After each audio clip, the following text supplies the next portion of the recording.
சந்தோஷ் வந்து ஃபஸ்ட்டு நான் மீட் பண்ணேன்.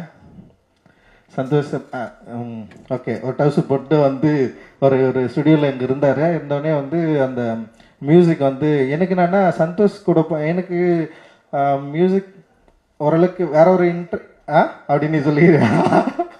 நான் போயிட்டு கேட்டேன், ஓகே பரவாயில்ல, ஆனால் எனக்கு வேறு மியூசிக் வேணுமாமே அப்படின்னு சொன்னேன்.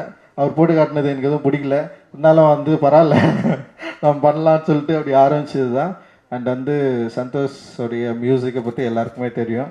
அண்ட் வந்து ஒரு இன்னைக்கு வந்து சந்தோஷோட மியூசிக் வேற ஒரு சவுண்டாக நிற்குதுன்னா அவருடைய ஒரு ஆர்டிஸ்டிக் குவாலிட்டி தான். அந்த குவாலிட்டி தான் எங்களை எல்லாருமே ஒரு என்ன சொல்கிறது, ஒரு புதிய சினிமா எடுக்கணும்னு முயற்சி பண்ணவங்களுக்கு ஒரு பெரிய சப்போர்ட்டாக இருந்தது. அது வந்து ஒரு ரொம்ப முக்கியமான ஸ்டார்ட்டாக நான் நினைக்கிறேன். அண்ட் வந்து அதை ஸ்டார்ட் பண்ணி வச்ச சிவிகுமார் அண்ட் சந்தோஷ் மற்ற எல்லாருக்குமே என்னுடைய பெரிய நன்றிகள். அந்த மாதிரி சூதுகவும் 2 வந்து மிகப்பெரிய வெற்றி